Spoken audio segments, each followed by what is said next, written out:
People are curious how a guy, you've sold how many records? 28 million. And made millions and millions of dollars. Yeah. How do you end up in here? What happens and the things that the devil does. It's not so much a person, even though he acts through people. Former Def Jam executive Lyor Cohen is under fire for some of the statements that he made in an audio message for DMX. And it's really perpetuated by these record company owners that don't want the artists to get together and compare notes on them.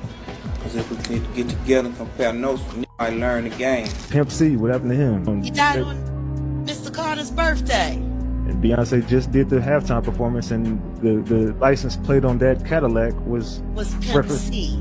Thank you. Jay-Z recently attempted to rewrite history once again, claiming that he and DMX were on good terms, but that couldn't be further from the truth.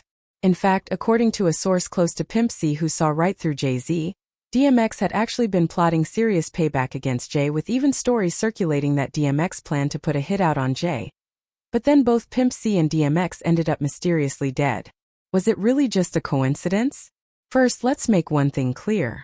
Music DMX did not like Jay-Z. I'm not talking about some minor rivalry. I'm saying X genuinely had no respect for music him. Yet after DMX passed away, Jay tried to reshape the entire story and claimed it was all love between them, and that X was simply a little too competitive. There was a competitive thing, but it was big love. He was so competitive with me. I never met a human being more competitive with me, like ever, not even my big brother. But I had to figure, I'm like, okay, I have to figure out my space in this. Yes. You know, I have to figure out where do I exist? And I was like, in my opinion, in my mind, this is what I believe. I was like, he can't rap better. But everything Jay said, there is his own version of events. The reality is that DMX wasn't merely competitive. X believed Jay was a snake who leveraged his influence to shut him out of the industry. And this all began long before either of them became famous. DMX and Jay-Z first crossed paths in the early 90s, while battle rapping inside a small pool hall in the Bronx. Both of them were hungry. Both of them were lethal on the mic, and they faced off against each other. DMX was raw, intense, right in your face, barking, growling, pure adrenaline. Jay-Z was the smooth hustler, delivering rhymes about street life through sharp wordplay. In the end, the battle was called a draw. Well, at least that's the story Jay-Z tells. However, people who were actually there later claim DMX rap circles around Jay. And DMX himself always insisted he won every battle he ever stepped into, including that one. But take a look at this clip from the actual battle and judge for yourself. Sweatpants, pockets bulging, holding it down on the corner of my block, posing. My spot only dropped the price of the coaching. Drove the competition out, let the dough flow in. Cops is closing in. I could do the time, but what's really on my mind ain't no holes in the pants. I play the low end, try to make it hard to find me. Feds still trying to build the case since '93. Yo, moves is made, niggas is paid. That's just how it is. When my time is up, I'ma be out with it. I'ma try to live.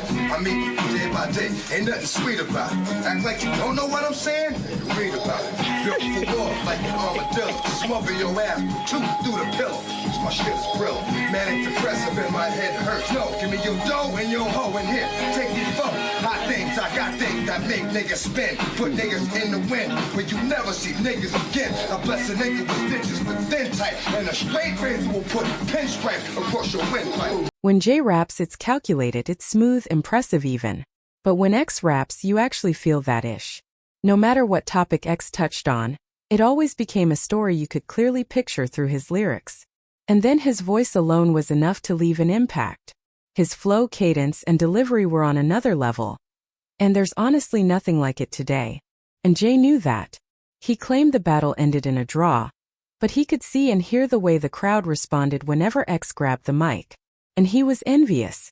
Of course, he'll never admit it, but how else do you explain the fact that the moment Jay gained some power in the industry, he began actively undermining X's career? So in 2004, Jay was named the new president of Def Jam, replacing his mentor Lyor Cohen. The same Lyor who admitted that he signs rappers who promote substance use in the black community because it's profitable. What's this opioid thing, man? Well, being a crackhead wasn't cool back then. Being a crackhead wasn't cool. Now they seem like they're making it cool to be drinking lean and syrup and. It's the most dangerous. It's the most dangerous thing that's facing our society. So why sign an artist that would promote that? Because I already answered that question. You weren't paying attention. She asked me talent or issues, and I said talent. But I have to. I can't give up on people. But I'm saying that's hypocritical, though. You're saying it's opioid problem's a problem. opportunistic. Yeah. I got people to feed. I got a business. So Lyor steps away from Def Jam and JayZ takes the reins. And the very first thing he does is announce that he's no longer retiring from rap and begins making behind-the-scenes moves to undermine his competition.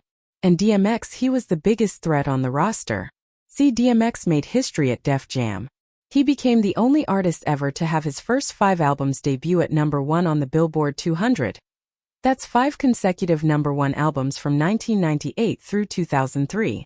He was Def Jam's biggest moneymaker. He sold more than 20 million records and was the face and foundation of Rough Riders. X had the streets, the mainstream appeal, and the undeniable raw talent that turned him into a household name. And Jay was nervous. X's 6th album, Year of the Dog, again was supposed to be his opportunity to remind everyone why he was the GOAT. The album was finished and ready for release, but then it kept getting pushed back and DMX quickly realized who was behind it. Years later, he spoke about it on The Breakfast Club and openly accused JayZ of interfering with his album rollout, claiming Jay was afraid of genuine competition. I said I had the crazy track record at Def Jam, everything was good. You know, I go to do the 6th album, and, you know, JayZ became president. Yeah. You know, when he first got the job, he hit me with the call like, yo, dog, inmates is running the building like, yo, you good? Finish the album, shoot the video. What happened? Niggas go on vacation and, you know, we don't know. What you mean you don't know? How do you listen to a whole album, pick a single, shoot a video, then don't know?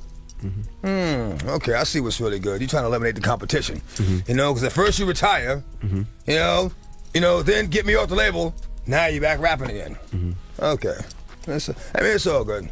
It's all good. Well, they all, you know, everybody knows you've had battles with drugs throughout the years. Yeah. So at the time, they were saying that, you know, you was on drugs. That's why they didn't want to invest in you. Right. They already invested. What you mean they didn't want to invest? They already invested. Like I said, the album was recorded, shot the video, you mean everything. That was just some bullshit. You know what that was. Do you ever feel Let's like get rid of the competition. Do you ever feel like people at the label didn't do enough for you when they could tell that you really needed help? Or do you think that you were too far gone?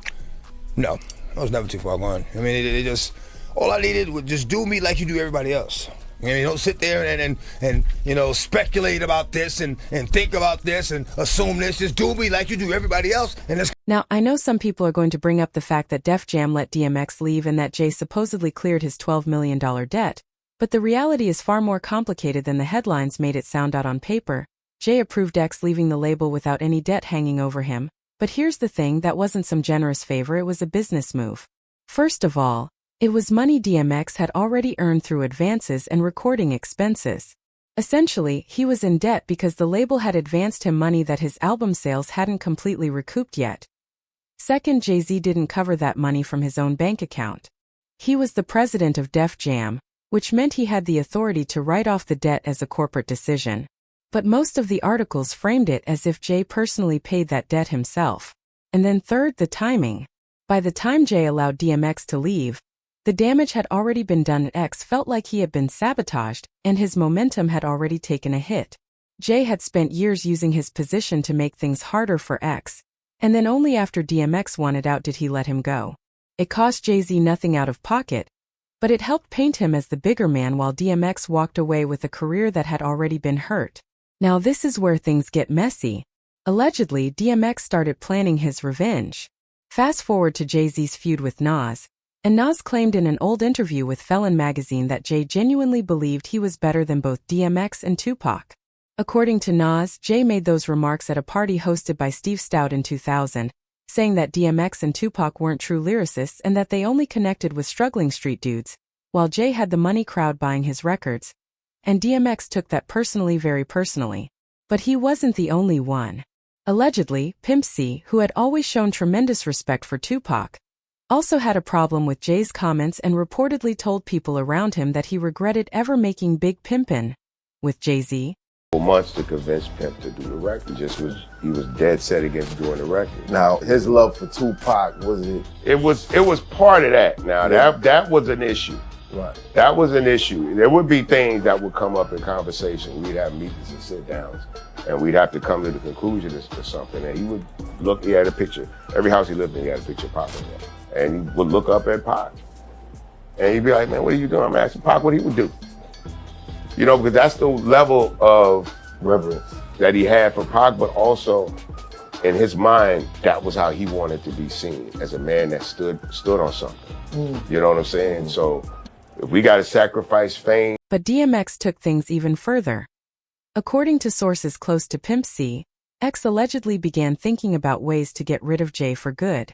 Now, X probably would have never actually followed through with any such plan. He admitted it himself. He struggled with serious anger issues after being betrayed by so many people he had trusted. But over time, he found peace within himself and chose to step away from all the industry drama. And he later said that having those kinds of thoughts made him realize the devil was testing him. I guess I would call it a gospel song, or certainly gospel song and a conversation with the Lord on every album. On every album. And I think you've had three conversations with the devil. Three conversations with the devil. Why with the devil? Well, to make a fair decision, I think you have to be aware of both sides. And I was approached, so of course I had a conversation. It doesn't mean I rode with him or believed him. I just was able to recognize him by what he said to me and what he offered me. I said, oh, now I know who you are. That's why I stopped talking to him. I've put out 7 albums, but he's only on 3. Yeah, I mean, that's, you write all of your songs? All of my lyrics. I wouldn't be able to call myself an artist if I didn't. Now here's what stands out to me. Doesn't it seem strange that every person who was seen as having integrity and who challenged Jay-Z has ended up gone from the game? Both DMX and Pimp C passed away under circumstances that many people still question. Pimp C even died on Jay's birthday, which led some people to speculate that it looked like some kind of ritual sacrifice. Meanwhile, Jay remains at the top, seemingly untouchable despite years of allegations and legal troubles. I mean, there may be a reason why Kanye, who would likely know a lot about what goes on behind the scenes, felt compelled to say, Jay, please don't send your killers at me.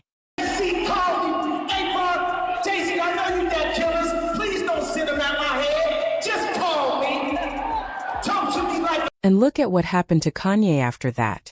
It's been a steady downward spiral ever since. He went against Jay, and more importantly, he went against the people that Jay reportedly answers to. DMX and Pimp C allegedly did the same, and now they're both gone while Jay is still out here doing interviews and reshaping the narrative in real time. But now I want to hear what you think about all of this. Did JayZ betray DMX? And what's your take on the theory that DMX and Pimp C were both taken out for standing against Jay? Drop your thoughts in the comments below, and I'll see you in the next video.